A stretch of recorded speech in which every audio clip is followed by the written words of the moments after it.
Bienvenue dans cette 12e session, et oui, 12 pour le partouze, de Jay le jardinier confiné. Nous allons commencer, ça ce sera le pourtour du chalet, par un buisson de lémus. Normalement c'est un pied, mais là il me fait énormément de pouces. Si vous en mettez un, surtout faites comme les bambous, c'est-à-dire plantez-le en seau, parce que ça s'étend réellement partout, quoi. Mais c'est très joli, hein. On appelle ça un blé d'azur bleuté. C'est bleuté argenté, c'est très joli.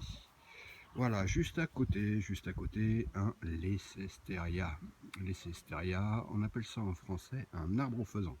Jusque maintenant, j'ai toujours pas vu de faisan. Mais enfin bon, ça c'est pas très grave en soi.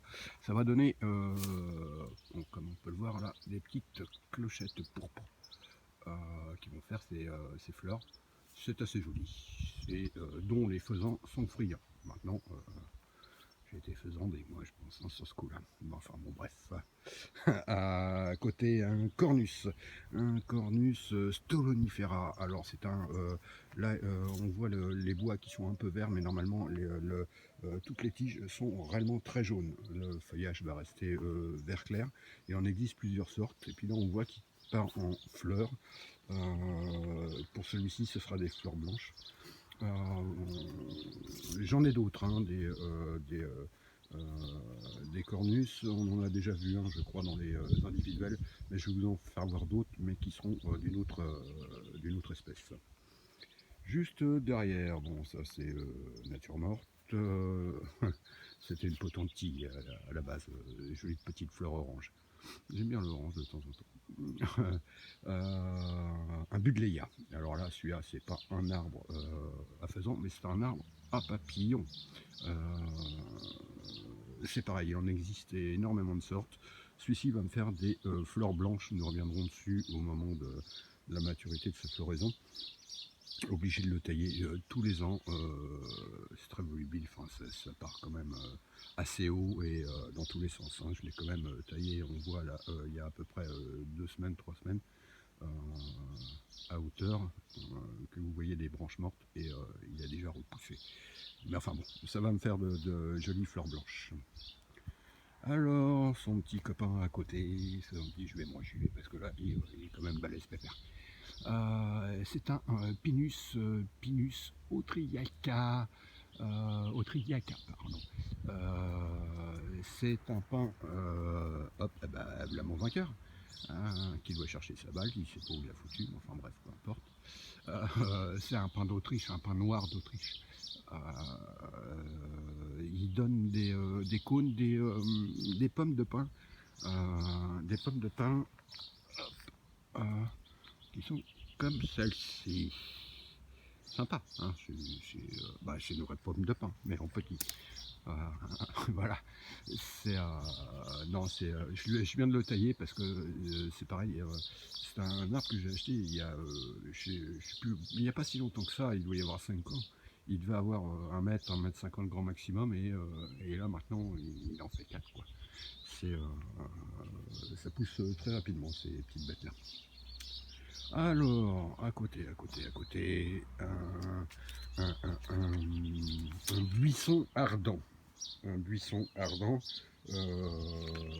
En latin, ce sera un Pyracantha, exactement avec H, Pyracantha. On en voit assez fréquemment, un petit peu partout. C'est des buissons épineux. Faut pas y mettre la main dedans. Ça pique, ça pique. Et, qui font des baies rouges. On a l'habitude de le voir avec des petites boules rouges. Vous voyez, là, ça commence à partir en fleurs. Normalement, ça, c'est les petites boules rouges. Bon, celui-ci est un petit peu spécifique. Il me fera des petites boules oranges, parce que je l'ai choisi orange. Voilà, c'était histoire de changer du classique. Alors, juste sur sa droite. Ah, ça, c'est une pousse. Alors, je vais vous dire, c'est un je ne sais pas. Je suis obligé d'attendre parce que je l'ai trouvé dessous, là, en désherbant. Et je pense que c'est un Carex, personnellement.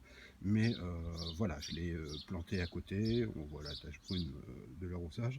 On verra bien ce que ça va donner. Déjà, un, s'il repart, et deux, s'il me fait des petites panicules fleuries, auquel cas il fera partie de l'espèce des carex. Carex, en français, c'est une lèche. L-A-I, et pas la petite langue qui va bien. Juste sur sa gauche, un woodsia. Ah oui, oui, vous allez me dire, c'est jamais qu'une fougère. Ah bah oui, bah une fougère, ça s'appelle un woodsia. W2ODSIA. Voilà, donc là, elle est en train de repartir gentiment parce qu'elle s'enterre et l'hiver, et là, ça commence à repartir. Mimi. Juste sur sa gauche, une festuca en latin. C'est des petites tiges, une graminée. Hein. C'est des petites tiges voilà, bleu argenté et qui de temps en temps, s'il s'y plaît, va me faire des panicules. On verra ça cette année si éventuellement il veut bien en faire. Toc toc toc toc toc. Et pour le dernier arbuste, c'est haut, hein. C'est haut. Bah oui, c'est même trop haut pour que je puisse bien le tailler. Parce que c'est un arbre, enfin il n'est pas fragile, mais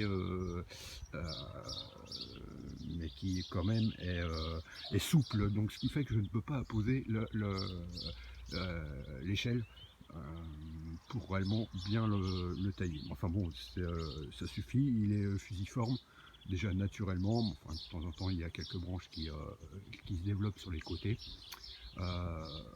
C'est ni plus ni moins qu'un genévrier, voilà, tout simplement un juniperus, exactement en latin, et qui donne des petites boules comme le cyprès, pareil, mais à la différence c'est que les lobes des boules n'ont pas le même nombre, exactement.